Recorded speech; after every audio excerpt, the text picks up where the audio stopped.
picture. Cut the lights. This is it. The night of nights. No more rehearsing and nursing up time. Welcome to Figure This Out, a podcast where two teacher friends talk into a microphone about musical theater, the arts, and everything else. I'm your host, Heather Foister. And I'm your other host, Sheree Klaus. And here we go with episode 3 of 5, 6, 7, 8. Always a treat. Always. Thank you, Klaus. You're welcome. All right. So we're in a series called Do This, Not That. Yes. Yeah. The do's and don'ts of directing a musical theater program, or at least working in one in any facet. So hopefully you can gain some knowledge from our mistakes. Yes. And some knowledge from the things that we did correctly. We have lots of successes. At this point, we have more than we did. So in the last episode, Yes. we discussed the shows before your time. Yes. It was Grease, Singing in the Rain, Beauty and the Beast. Wonderful shows. However, it has been nice to have you on board. So thank you. Welcome. Thank welcome you. back Thank to you so much. Yeah, welcome to the program. We have made it to your premiere show, which is The Wizard of Oz.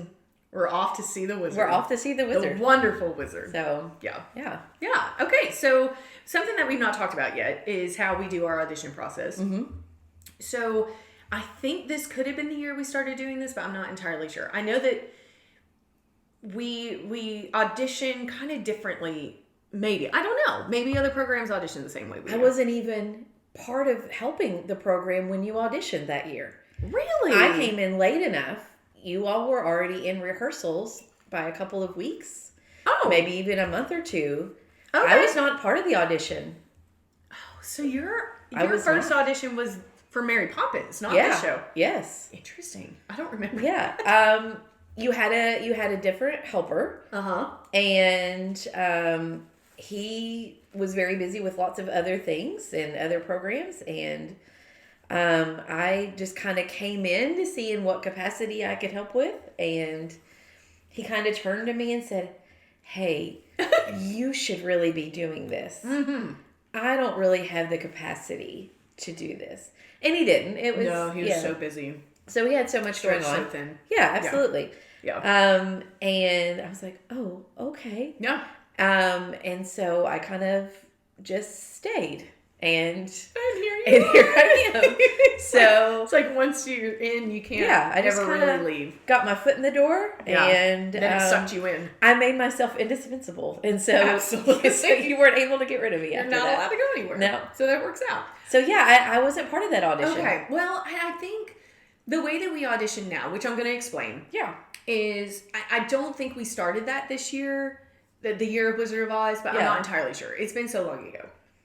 But we realized that finding a triple threat in a child, let alone an adult, is extremely rare. Right. So that's someone who can sing, act, and dance. So we decided to shift our programming to where you could choose your area of strength. So you could just sing and be in the backstage ensemble, which we had at that time. We had a group of people who stood around microphones and sung Just as sang. the ensemble. Or you could just act, although that was really rare. Those characters were really rare because most of them do dance. So we now almost require that everybody dances. Yeah. But we do now have kids who dance only. That's true. So they lip sync all the songs because they don't consider themselves singers, and they are not comfortable with speaking in public, although a lot of them end up being speaking characters. Yeah, it happens. Yeah, they get converted. So that revolutionized everything for us, because then we had these kids who were like, "Oh, well, I've been taking dance for 6 years. I don't sing, but I can dance. I want to be in your show." So I think we started doing that possibly with Newsies, but I'm not entirely sure.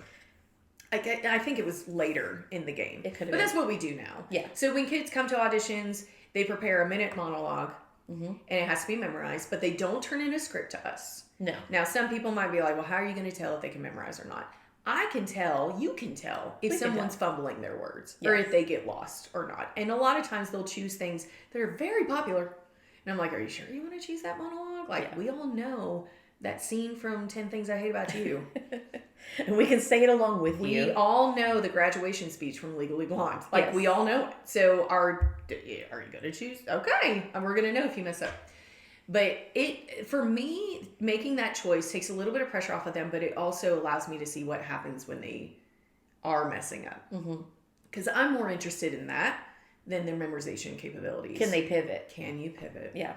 Yes. So they do that. If they've chosen to also sing, then they would sing a small portion of a song, about a minute, a cappella, which I know some people would say that's a little unfair because your show is not a cappella. Here's my reasoning for that. One, your sound could go out and you have to continue singing.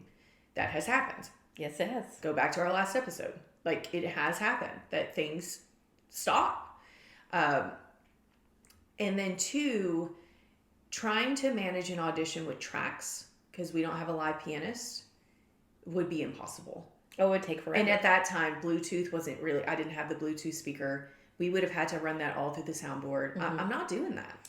No. If you can't stay on pitch, sorry. Like, we're just going to cast somebody else. Like, that's, I know that's harsh sounding, but that's why we choose acapella. Right. I got to be able to see if you can stay in the right key or not. And now I don't teach the music anymore. I did at that time, but even our music director, she would probably back me up on that and say, we got to see what they're able to do on their own. So they sing acapella for about a minute. If it goes over that, we usually stop them, and I warn them ahead of time that we might stop you if you're going too long, because we have scheduled kids for auditions. Like, they choose a time. Right.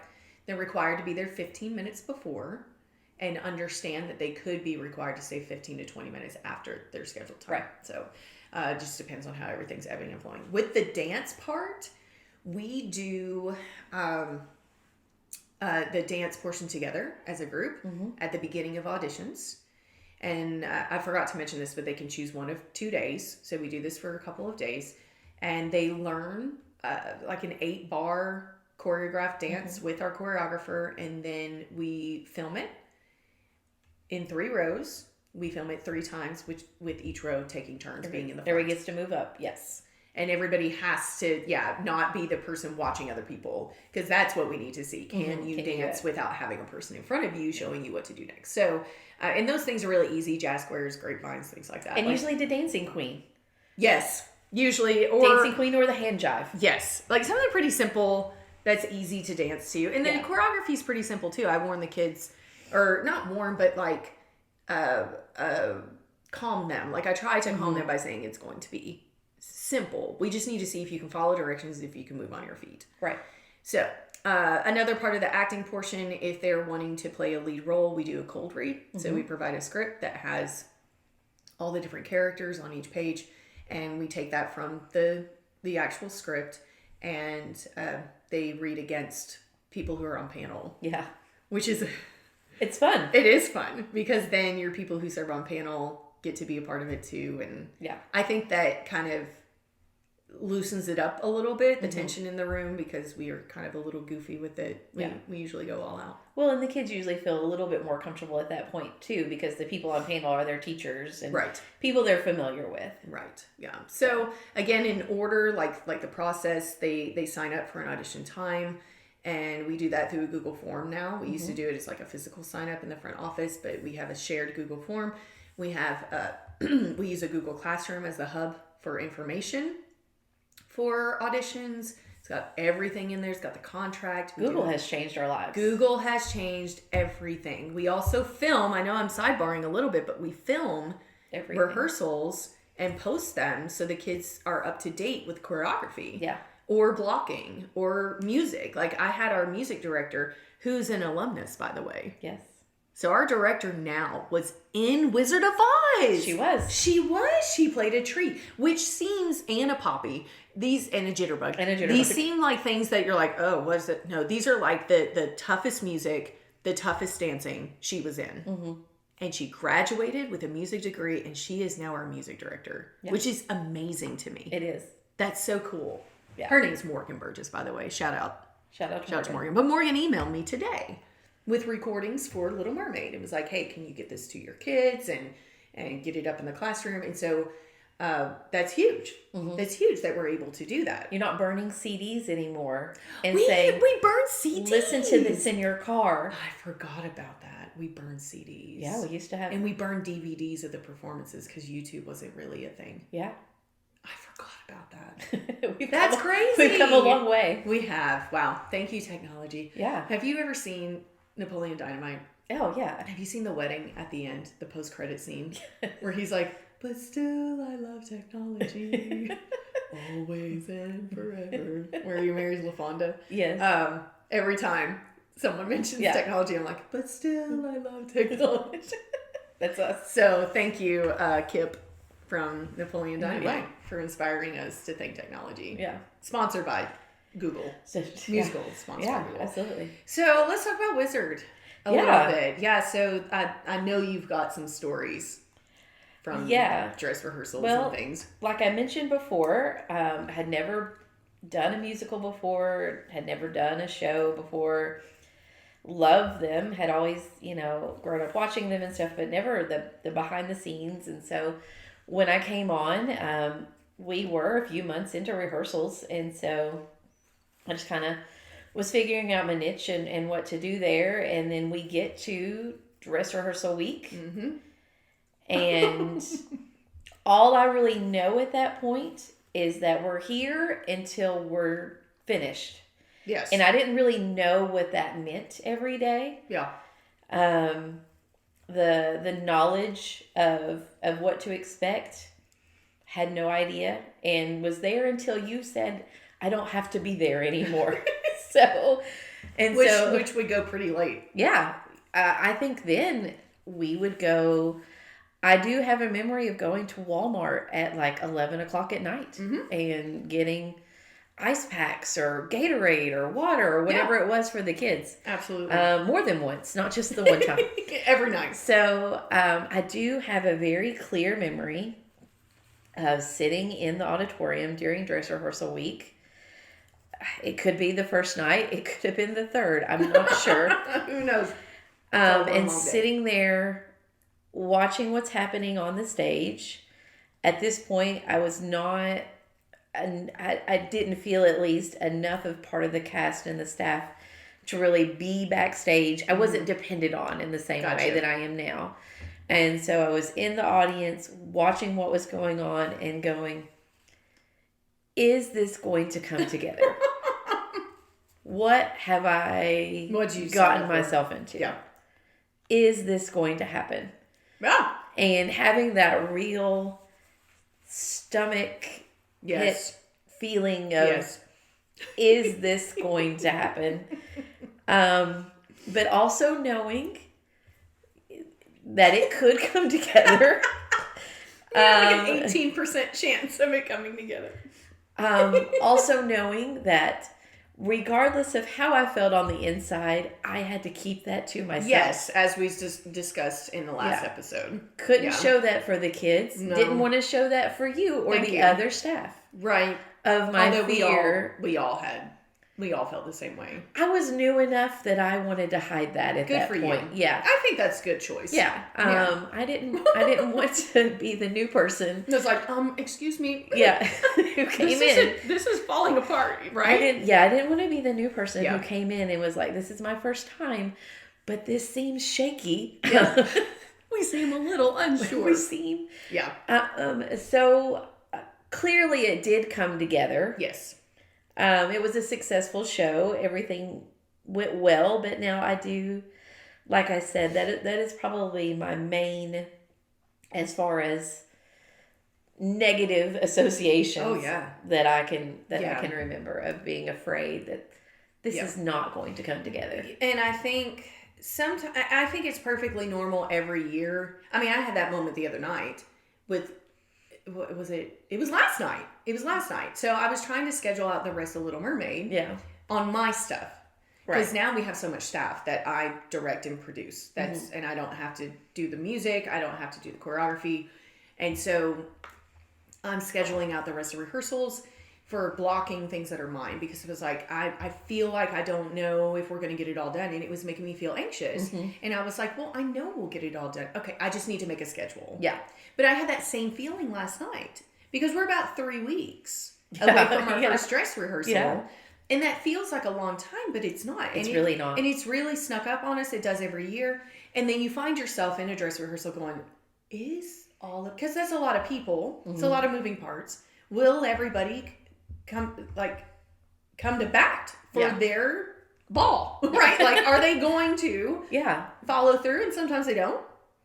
Right? Especially with all the set moving. And I know we were getting ready to... Yeah, we're getting into that. We're going to talk about set moving. Because this is the year that we started adding. So we had so much set that during intermission we had to take Act 1 outside and put it in a trailer and took bring it it out of the door. Took it out of the building. Took it out to bring in Act 2. So again, our and I say me, my visions were grandiose to where I was not considering my venue. Mm-hmm.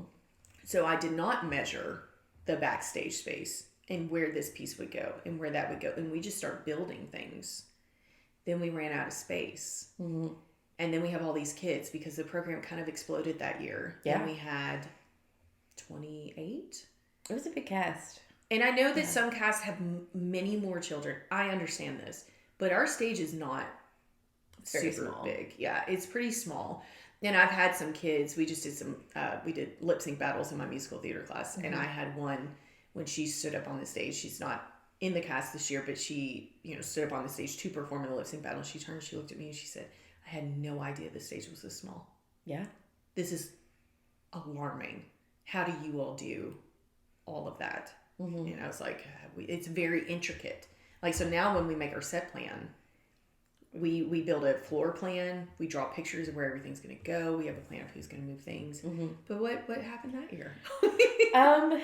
So whenever it was time to change the time to do the scene, the curtain closes, and it was just kind of all hands on deck. Yes. And grab what needs to be grabbed and put it where you think it needs to go. Mm-hmm. Now I think we were at least taping the stage. I'm not sure. It may have been more of like you see this speck here? Yes. Put it close to it. I know how we used to do it is I put a C in tape on the floor and was like, that's center stage. And I would stand there and be like, I'm center stage. And the kids would eyeball it. That's I had tape at my disposal. Why did I not tape? You were center stage. Okay, it's time for a do this, not that. Yeah, that's definitely place your set for every scene and tape around the corners of it, not the whole set piece. Don't make it look like a crime scene. Yeah. Just the corners, and then write on the tape. We use masking tape sometimes, we use painter's tapes, and we use duct tape sometimes. It just depends on what's best. Yeah. Especially with your floor. See what works best for you. We label them. Mm-hmm. Sometimes we even color code them. Yes. This is wise. Do not say, I'm center, which I said that. I held one flashlight, and said, I'm center, and everybody put their set pieces where they thought they should go. Yeah. Based on where I was standing. That is not effective. It also took a long time. It took a long time. Yeah. I can remember moving corn, going back and forth, and... Hold on. Not just like... I just picture you moving like bowls of corn at Thanksgiving dinner. Stalks of corn for the scarecrow scene. For the scarecrow scene. Okay. Just some clarification.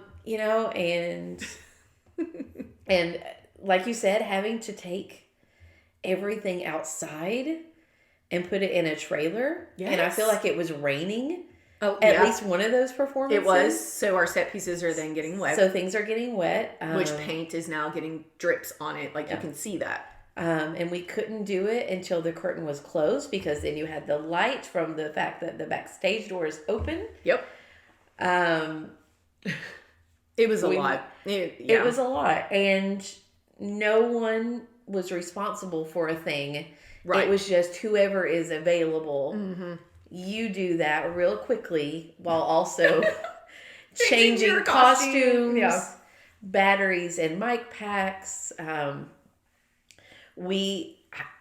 other big thing that we've not mentioned, as far as things kind of going wrong is it was unseasonably hot. Oh, yes. And our kiddos in Yes. costumes, such as our Cowardly Lion, Ashlyn, we love you. Ashlyn Butrovich, shout out. got so hot that she got sick Yes. during dress And rehearsal. didn't tell us. And didn't tell us. And So she's overheating in She's- this giant lion costume. yeah. And so I think that was a dress rehearsal that she got sick. Yeah. And then that evening, I went and bought, ice packs at Walmart at 11 o'clock at night and tried to freeze those before the performance the next day. And you built a cool suit for her. Yeah. Which yeah. is kind of stuck around because you did cool suits for Shrek as Yeah. well. Because we had a bear in Shrek. And he had to have a cool suit too. Yeah, we've had to use those ice packs quite a few times, but and just so many different moving parts. The flying monkeys Oh, yes. with their little rubber masks, Yeah. and whether they could see or not. Yeah.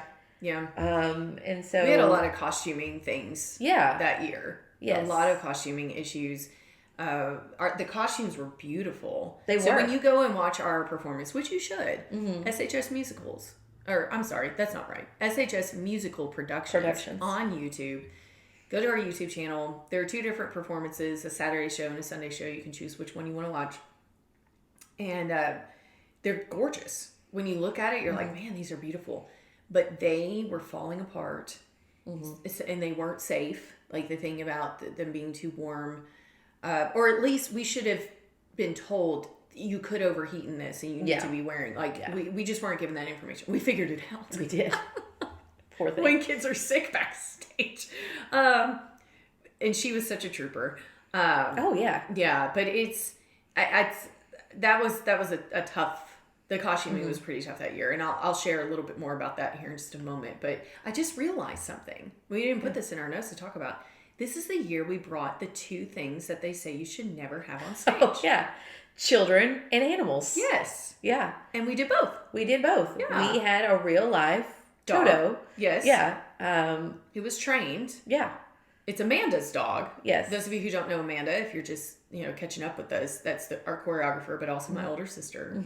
Her name's Mia, the Yes. dog. She had played Toto once before, so Right. this was a reprise. We'll work for peanut butter. That's what we yes, said. Yeah. absolutely. So yeah, yeah, so Mia got to be Toto. again, She was great. she was. Very She professional. had her own cues and everything. Yeah. she did them all. And then I forgot about the children's cast. That was Yeah. our first. And that's a big deal Children's because that's cast. kind of stayed Yeah, we have. since then. Acting as the Munchkins. Yeah, I had and forgotten we about also that. had giant high schoolers as Munchkins. We did. because that makes sense. We did. So, yeah. They were so big. One was like 6 foot tall. I was like, So- look, it's fine. Yeah. That willful suspension. So Disbelief. We'll We, go with that. there were a lot of components to that show that now that we're talking about it, I had kind of forgotten about. Remember, we had a tornado that we projected on the wall. Oh, I forgot about that. Yeah. And our house spun. And the house spun around. The house spun around. And we had kids dressed in all black, but they had material hanging down from their blacks. And then they had little cutout silhouettes of like cows and stuff. Yeah. So we had a lot of moving parts. We did. I didn't even think about that. Well, Yeah. and this was one of the first times too that the art students at the high school got Yeah. involved because they created Munchkin Land. Mm-hmm. Oh, and Mr. Watkins did those doors. The beautiful doors. The beautiful doors. Guys, you have to go to the recording. Skip ahead to, hold on a minute. Skip ahead to roughly an hour. Yeah. And the doors. I drew a picture of these doors and gave it to him and was like, hey, can you, they're like Art Deco Oz, like Emerald City doors. Mm-hmm. And they have all these little hidden doors in the design. Yeah. For the guy who rang that bell? Mm-hmm. You know, the doorkeeper. What is his name? Does he have another name than that? I think he does. We're going to but- go with doorkeeper. Yeah. I'm sure he has a different name. But he would, like, It's the guy who plays Oz in the... Yeah. So he peeks his head out, all the different like spots. It was so beautiful, and it turned out just like my drawing, and I loved it so much. It's my favorite piece. I'm looking at it right now. It's so nice. The colors were perfection. Yeah. Yeah, and glitter. Yeah, which you should not use glitter, but we did use glitter, and they're beautiful. Like, and we still have these. Yeah. They're in Science Hill somewhere because I absolutely refuse to destroy them. They're that perfect. But the Munchkin Land scene was also gorgeous. Kind of tough for us to put in their spots. So that set changed because we had to change a backdrop, which we were still painting our own backdrops, by the way. Yes. We had to change a backdrop and then set up all of Munchkin Land from the tornado to Munchkin Land. It was a long time. It took a long time. It did take a long time. And when we're saying long time, we're talking about minutes. Yeah. A set change, now how we do our shows, we don't have downtime. We're doing set changes while action's happening in front of the curtain. And we had not yet started to implement that to the level that we should. Right. But minutes are going by, 5-6 minutes. That's too long. Yeah, that's too long, and it was making the shows drag out much longer than they needed to be, and so that's something that we struggled with. Right, with dress rehearsals and performances, but they happened. They happened. We got through it by again some miracle every year. There were just too many set pieces. Too many. And you'd think we'd learn our lesson, but we did not, because Mary Poppins got bigger. But it was better planned.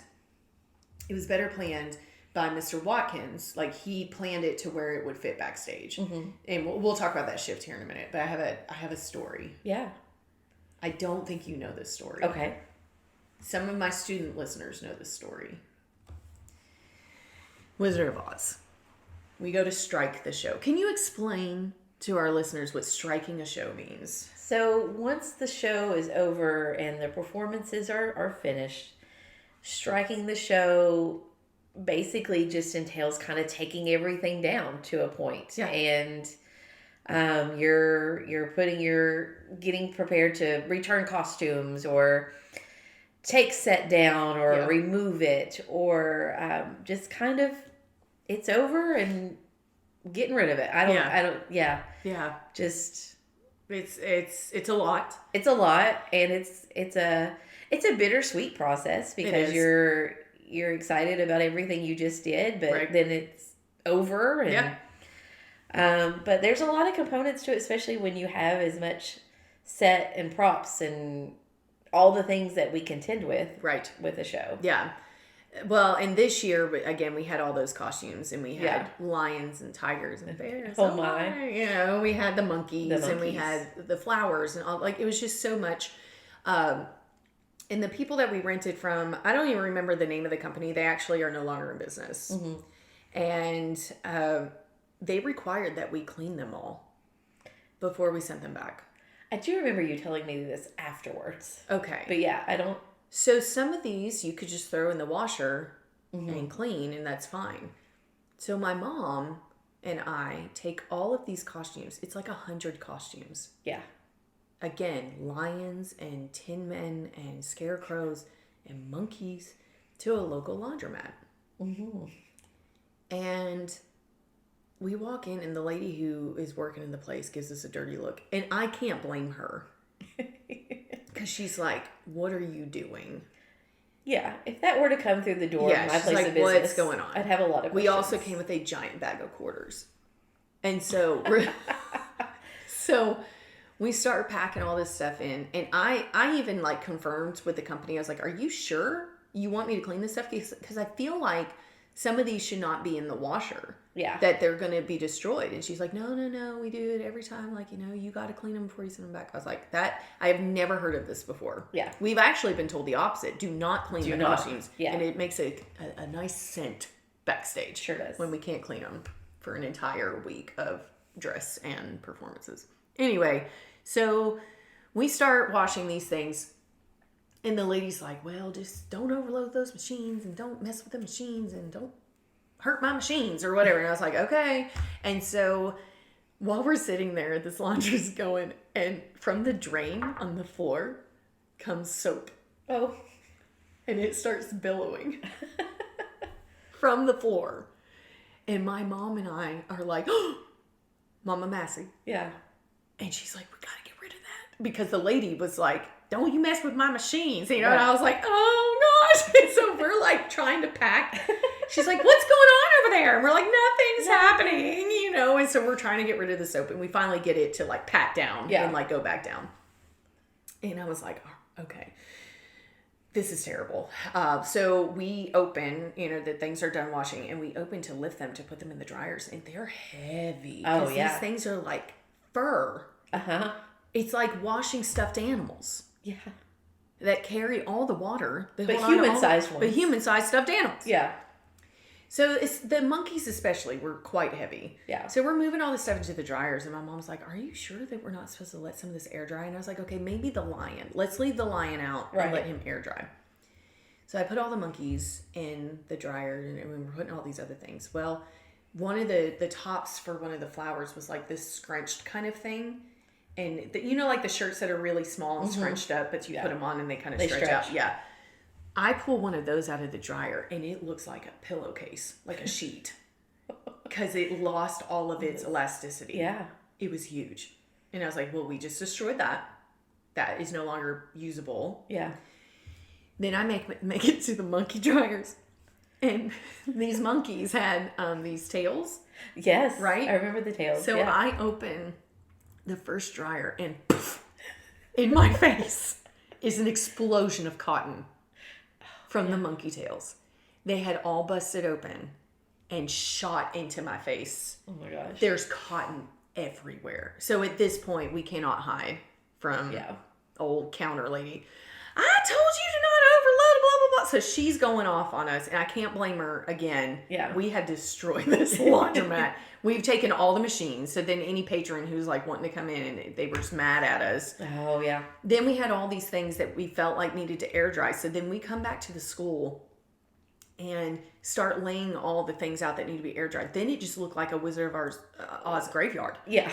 So then the kids are walking by, what? Like, and so they're sad. Yeah. And I'm like, how am I supposed to get all this stuff turned in before tomorrow? Like, they give 'cause me we one have to day. ship it all They give back. me one day to do all that. Well, then some of the costumes need to be dry cleaned. And I was like, I can't dry clean stuff in a day. No. Like, that's impossible. So I tell my mom, and look, I'm just going to admit it. I tell my mom, I'm like, just go buy me some dry cleaner bags. But I get my punishment for being dishonest. So she brings them to the school. She puts them on the ground, and I'm coming in and I'm, putting some stuff away. Well, I step right on those things. And if you've not stepped on a stack of dry cleaner bags, I don't recommend. Don't do that. Don't do that. So my feet go flying into the air. I land on the stage, slam my head on the stage. Oh my gosh. And my ears start ringing. I was like, I might be concussed. I'm not sure. And I'm covered in like monkeys and and birds and whatever else was in this play. And I was like, this is the worst. I think I want to quit now. Yeah. Like that's the moment. And all those moments that you described during the show when a reasonable human would want to quit, that's when I wanted to quit. I was like, I'm done. Yeah. I can't do anything else. My mom hovered over me and was like, she was like, are you? And I was like, not right now. I just laid there. Yeah. Yeah. And she said, I'm going to give you a minute. I'll give you a minute. But are you okay? Like, I was like, I'm fine, but I just need a second. And so she just went and worked on, and my poor mother, this isn't her job. Right. And it's only partially my job. We should never have had to, if a company asks you to clean, ask them that question before you rent with anyone. And if they say, oh yes, you must clean them, do not rent from that company. It is the worst. I can't explain how bad it was. Yeah. We were sweaty from moving all that stuff around. It was hot outside because we were still doing shows in late April. Yeah, it was April. It was bad. It was so bad. Yeah. And then they closed their business. And I'm like, I wonder why. Well, I destroyed all of your Wizard of Oz costumes. So maybe you don't have anything to rent out anymore. Because what I sent back was trashed. Yeah. A bunch of their costumes were trashed. It still blows my mind. I know. I've never heard of a company asking for that. You did what they told you to do, though. But I did do it. And then I tried to cheat and got punished. Got my head trauma from that. But I still cheated, though. I still just sent them back. But I told them, I did tell on myself. I said, there is no way that I could do dry cleaning. That takes days, if not weeks. Yeah. There's no way I could have these dry cleaned. So if you want me to pay for it, just send me the bill. Of course, I never heard from them again. No. And we still owed them like $1,000. I do remember that. Yeah, part. and they never, and then they closed their business. So they must not be very good at business things. All's well that ends well. I know. I was like, well, $1,000 for me. Well, not for me, for program. But anyway. So, yeah, that's Wizard. Yeah. The beloved Wizard. The beloved. I didn't really talk about too many of the good things, though. There were lots of There were great so many things. good things. Please go watch these performances because our cast was phenomenal. They really And were. our girl who played Belle, Ashlyn, so going back to Ashlyn, played the Cowardly Lion, which we were not expecting. We were expecting her to audition for Dorothy. Yeah. But our Dorothy was played by the natural Dorothy, which is Emily Galloway, who in our last episode. Yeah, if you listened. Yeah, you got to hear her sing, and it was gorgeous. And she played Mrs. Potts, and I did not know this, but she was obsessed with Wizard of Oz when she was a kid. Did not know this when we did auditions. She had a little pair of ruby slippers from when she was like 3, and she brought them to the show, and we put her ruby slippers from this show and like her baby ones next to each other. Cute. It's so precious. Yeah. So it all went the way that it was supposed to. Yes. They were phenomenal. And our kid, Riley Schumard, who played the Tin Man. Tin Man. I have utmost respect for this young man because he learned all that choreography and then his costume comes in. Do you remember what happened with his costume when it came in, when he tried it on? It's made of tin. Yeah. Didn't it shred or? No, just he couldn't move. Oh, yeah. So I know he had someone specifically. He waddles up to us and he can't bend his elbows and he can't bend his knees. Oh, yeah. Because it was actually made of tin. Yeah. So it was not cloth like we were expecting. He learned all that choreography and then couldn't do any of it. I do remember we had to have someone assigned to him to help him scratch his nose. Yeah, give like him to get water, him dressed and feed him, everything. Yeah. Help him get in and out of the costume. Yeah. Yeah. That's true. That's when we started bringing on costume attendants. Yes. Which we still do Yes. if needed. If people have really quick costume changes or a complex costume that they'll have someone help them change. Yeah. It was wild. Yeah. It was a wild time. Well, and then he went on to be The mascot. The mascot for UK, correct? For UK, yeah. He was the UK Wildcat for, I think, his tenure at UK. Yeah. Yeah. So, again, it's amazing what these kids pulled off. Mm-hmm. But anyway, we threw a lot of things at these kids, and they pulled it off. Yeah. Although I wasn't, like you said, not sure. There were just a few question marks, but, you know, it got rolling and everything worked out fine. It did. And then we did have some double casting this year. Mm-hmm. And we had a couple of people play Scarecrow and a couple of people play the Wicked Witch. Mm-hmm. Which I will say, if you're going to double cast, just understand the work that's involved for you. Yes. As the director. So I'm not saying that you shouldn't do it. It's actually quite common in college. I don't know how common it is in high school, but in college it's actually quite common to have an A cast, B cast, and you have people, or not A, B, like purple gold. Like it's not better and not as good. It's just you all are performing on Monday, Wednesday, Friday. You all are Tuesday, Thursday, Saturday. Like it's two complete separate casts to give more opportunity. Right.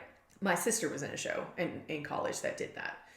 For high school, I kind of don't recommend it because there's not enough time and resources to teach two different things. So our kids who did the Scarecrows and the Witch also were in the ensemble on their off days. Yeah, they had to learn. They learned both parts. 2 shows. Yeah. So they learned their lead role and then they learned the ensemble role, and then we kept having to switch them in and out. If you double cast, you gotta make sure that they understand that you're just gonna do one thing. Right. Like you're the witch on Monday, Wednesday, not ensemble. Yeah. Or do you want to be in the ensemble and not be the witch? Like I would just have them pick one thing. Yeah. I also just wouldn't recommend it. Like I just think that it's better to just work with one cast all season.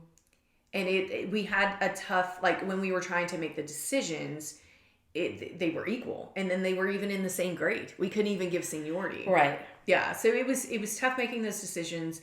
I don't regret that we made those decisions because Right. I'm really happy that those kids were able to have those experiences. But I think we pushed them too hard. Honestly, I think we put too much work on them. It just makes everything more complicated. It when really you have does. to do that. Yes. And then you have double the amount of costumes That's true. because they were not the same sizes Right. or heights. No. One night, our witch was like 6 feet tall, and the other night she was 5 feet tall, Yeah. which is hilarious. Yeah. Habiba Bieber, who I should have mentioned during our Beauty and the Beast episode. She stole the show Yeah. as the wardrobe. Oh, that's right. Who doesn't really have like a lot of lines, but she was so funny Yeah. that I gave her more lines, That's or great. just told her she could improv, Yeah. which I never tell children they can do, but I trusted her Yeah. enough to do that. She got married the other day. I know. It's crazy. It's crazy. We're so old. Listen, I know. All right. Any other thoughts on Wizard, Klaus? If you haven't seen it, watch it. You should. It's great. Yeah. And although it's a story that you probably know really well, it's really good to watch the stage production of it Yeah. because it is different. It has songs in it that aren't in the movie. And it's really fun. It is really fun. And I really do. I know I'm partial, but some of our kids really nailed their characters. I Uh-huh. mean, it's some of the favorite. I saw this exact version at the Lexington Opera House. Yeah. And being like complete nonpartisan was like, I prefer the choices we made over this professional one that travels and goes to different venues. So also their dog, their Toto, was like 40 pounds. He was huge. And so poor Dorothy was like, come on, Toto. I tried to carry him around. It was really weird. But what was really sweet about it is that it was a rescue. Oh, So they said that they always feature a rescue dog. that is sweet. So I guess they just couldn't find a small one. Yeah. So they brought out a Great Dane or whatever it was. It was just a big dog. Yeah. It was a big dog. Anyway, I think this is going to wrap up Yeah. episode 3. Yeah. Our next episode will cover more shows. Yes. And we'll do more of the do's and the don'ts and all the things. Yeah. Yeah. Talk about Mary Poppins.